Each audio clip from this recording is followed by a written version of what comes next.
हाय, मैं अमन सिंह अपने चैनल अमन पठन युद्ध कथन में आपका स्वागत करता हूं। और आज हम पढ़ेंगे क्लास 10 मैथ का 13th चैप्टर, जो बहुत ही इम्पॉर्टेंट है, पृष्ठीय क्षेत्रफल और आयतन, जिसमें हम आज बात करेंगे लंबवृत्तीय बेलन के बारे में।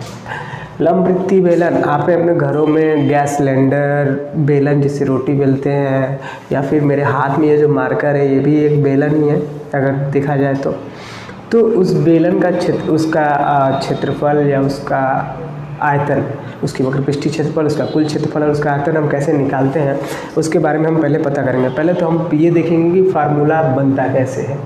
कई बच्चे होते हैं जो फार्मूले को रट लेते हैं, लेकिन मैं आज बताऊंगा कि वो फार्मूला आखिर में आया कैसे, किस बेस पे उस फार्मूले को बनाया गया है। तो सबसे पहले बात करते हैं एक बेलन की। ये एक बेलन है।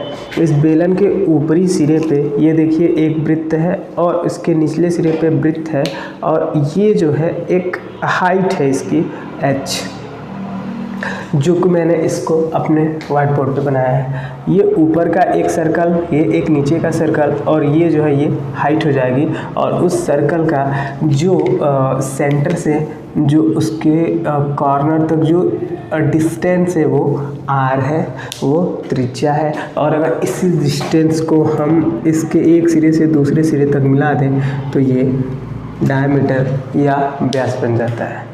आगे बढ़ते हैं।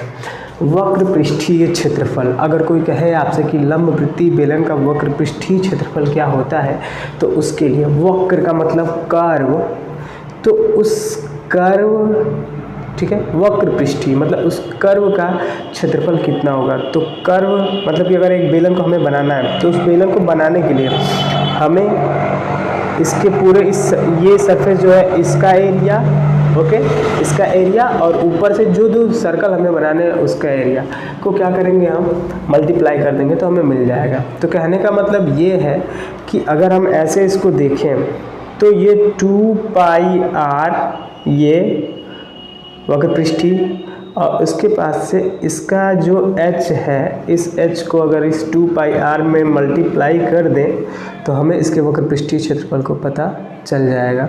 अगर हमें कोई भी कागज़ अगर लिया हुआ है और उस कागज़ से हमको एक बेलन बनाना है, तो उस कागज़ बेलन को बनाने में उसकी त्रिज्या हमें पता होनी चाहिए और उसकी हाइट पता होनी चाहिए, जिससे हम ये पता कर सकते हैं कि उस बेलन को बनाने में हमें कितने एरिया के कागज़ की ज़रूरत पड़ेगी। ऐसे क्वेश्चन बहुत आपको मिलेंगे आगे चल के, जिसको हम सॉल्व करेंगे तो वहाँ तो और अच्छे तरीके से समझ में आएगा। कहने का मतलब ये है कि किसी बेलन को बनाने में कितनी कागज़ की आवश्यकता होती है, उसमें 2 पाई r और उसके ऊंचाई को अगर हम गुणा कर दें तो हमें वक्र पृष्ठीय क्षेत्रफल मिल जाएगा।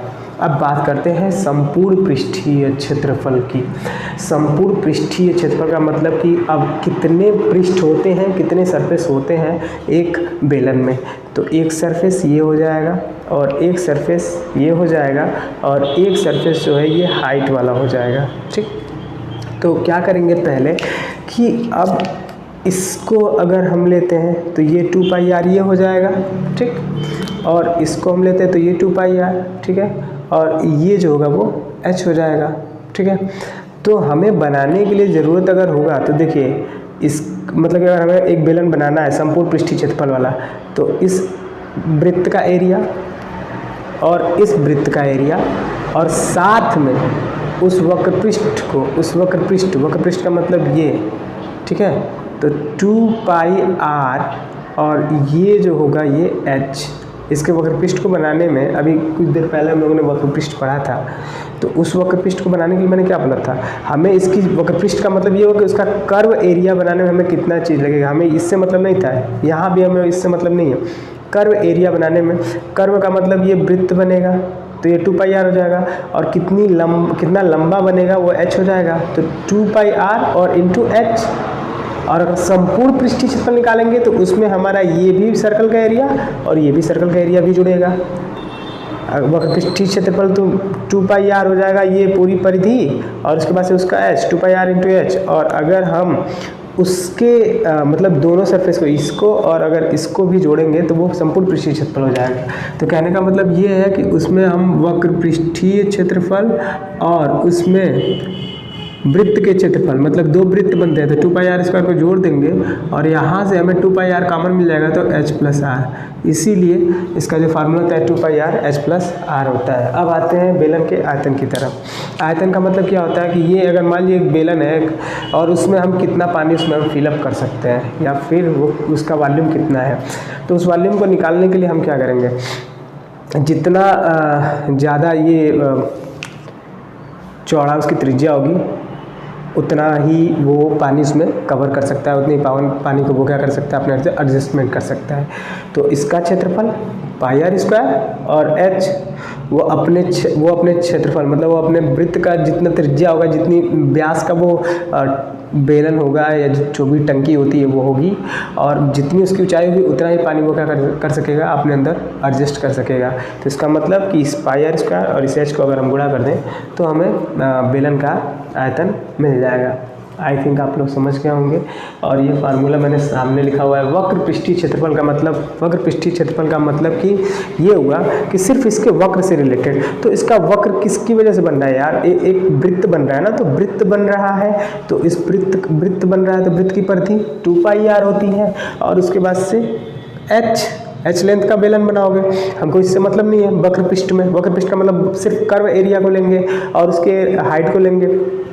दूसरी चीज संपूर्ण पृष्ठीय क्षेत्रफल, उसमें हम क्या करेंगे, वक्र पृष्ठीय क्षेत्रफल और इन दोनों के क्षेत्रफल को क्या करेंगे, ऐड कर देंगे। और आयतन में क्या करेंगे, ये जो क्षेत्रफल होगा और इसकी जो ऊंचाई होगी वो गुणा कर देंगे तो आयतन निकल जाएगा। लंबवृत्तीय बेलन के बारे में हम लोगों ने पढ़ लिया। अब हम पढ़ेंगे शंकु के बारे में। शंकु जो होता है वो क्या होता है, वो बेलन से ही बना होता है। जैसे देखिए इस बेलन में मैंने क्या किया, इसी से एक शंकु को काट लिया है। अगर हम इस बेलन में से एक शंकु को काटेंगे तो इसमें से 3 शंकु बनेंगे, ठीक है, 3 शंकु बनेंगे। देखिए ये एक बेलन है और इस बेलन में से मैंने इस कॉर्नर से ले आके इसके सेंटर को मिलाया, इस कॉर्नर से इस सेंटर को मिलाया, तो इसमें से एक शंकु ये बनता है और एक शंकु ये बनता है और एक शंकु ये बनता है। तो 3 शंकु के बराबर होते हैं।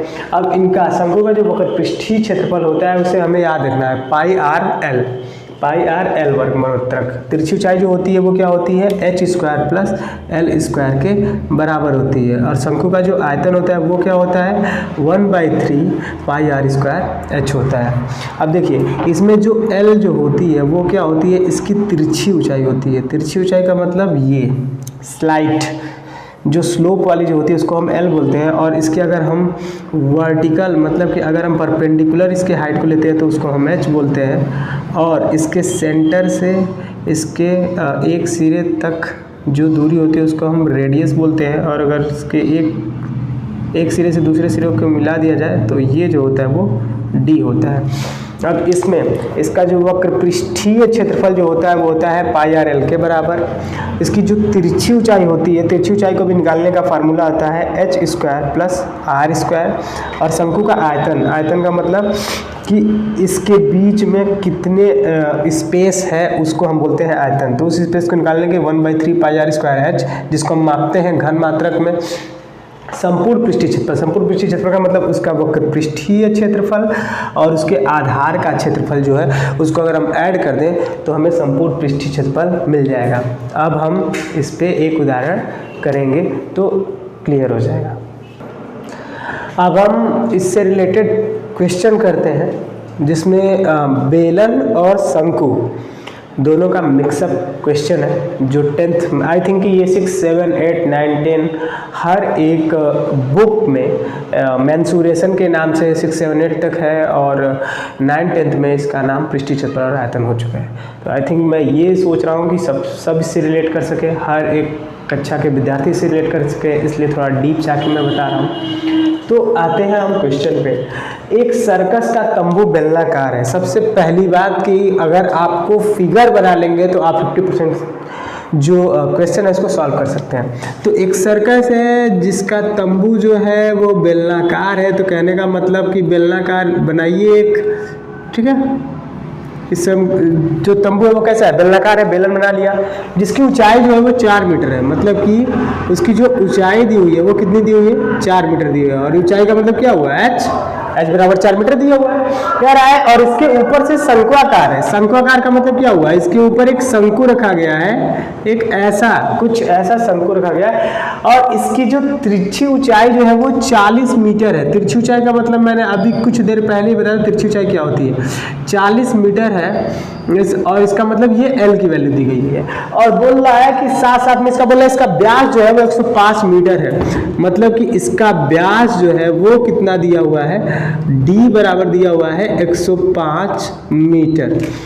अब पूछ क्या रहा है, आवश्यक कैनवास का क्षेत्रफल है। मतलब कि इसके ऊपर जो हमने एक शंकु को रखा है और ये बेलनाकार का है, तो अगर हम इसके वक्रपृष्ठीय क्षेत्रफल को निकाल लें और इसके वक्रपृष्ठीय क्षेत्रफल को अगर हम निकाल लें तो हमें टोटल कैनवास का मतलब चट्टी बोरी जो भी जिससे भी हम बना सकते हैं वो चीज़ हमें निकालनी है। कैनवास का मतलब वही हुआ कि कितना चट्टा उसमें लगेगा उस पूरे चीज को कंस्ट्रक्ट करने में, उसको बनाने में। तो सबसे पहले हम ऊपर वाले का बात करते हैं, ऊपर वाले की बात करते हैं। तो ऊपर वाले की बात करते हैं तो ऊपर वाले का वक्रपृष्ठ हम निकालेंगे और हमने बताया भी था आप लोगों को कि शंकु का वक्रपृष्ठ क्या होता है। तो शंकु के वक्रपृष्ठ का फार्मूला जो होता है वो होता है पाई आर एल। शंकु का वक्रपृष्ठ का जो फार्मूला होता है वो होता है पाई आर एल। अब यहाँ पे D दिया हुआ है, कई बच्चे D को ही रख देंगे, तो D को नहीं रखना है, हमें उसको पहले कन्वर्ट कर लेना है R में और R बराबर D/2 होता है। तो 105/2 काटने की कोई ज़रूरत नहीं है, वैसे ही रख देते हैं सीधा। पाई की वैल्यू होती है 22/7, R की वैल्यू मैंने निकाल रखी है 105/2 और L की वैल्यू 40 दी हुई है। 7 से अगर हम इसको कट करें तो ये कट हो जाएगा, 7 1 7, 3 बचेगा, 7 5 35, 2 से इसको कट कर देते हैं, ये 20 हो जाएगा। अब इन सबको आपस में हम मल्टीप्लिकेशन कर सकते हैं। 22 और 15 में अगर 20 का गुणा करें तो ये हो जाएगा 300 और 22 × 6600 मीटर स्क्वायर। अब देखिए, अब नीचे बेलन है, अब इस बेलन का भी हम क्या करेंगे, वक्र पृष्ठ निकाल लेंगे। बेलन का वक्रपृष्ठीय क्षेत्रफल। अब बेलन का भी वक्रपृष्ठीय क्षेत्रफल मैंने लंबवृत्तीय बेलन का जब अभी फार्मूला बताया तो वहाँ भी मैंने बताया था आप लोगों को। तो ये होगा 2πRh, ये होता है 2πRh, 2πr और उसकी जो हाइट होगी टोटल वो h हो जाएगी। तो 2 और पाई की वैल्यू 22/7, जो इसका आर है वही इसका आर है, क्योंकि मैंने इस बेलन के ऊपर ही उस शंकु को रखा है, तो जो इसका आर होगा वही इसका भी आर होगा। तो आर मैंने निकाल रखा है पहले से ही 105/2 और h की वैल्यू मेरी दी हुई है 4। तो 2 2 जा 4 और 7 से इसको मैंने कट किया है पहली बार भी, तो ये 15 बार में जाएगा, ये 44 और ये आपका 30। अगर हम इनको आपस में गुणा करें तो 1320 मीटर स्क्वायर यहाँ पे आपको मिलेगा। अब देखिए, मैंने इसका वक्रपृष्ठ निकाल लिया और इसका वक्रपृष्ठ निकाल लिया। अब दोनों वक्रपृष्ठों को जोड़ देंगे तो हमें संपूर्ण कैनवास मिल जाएगा। तो मैंने क्या किया, उन दोनों वक्रपृष्ठीय क्षेत्रफल के आयतनों को आपस में ऐड कर दिया, जिससे हमें टोटल कैनवास की कितनी आवश्यकता होगी वो हमें मिल जाएगी और हमें ज़रूरत होगी 7920 मीटर स्क्वायर कैनवास की।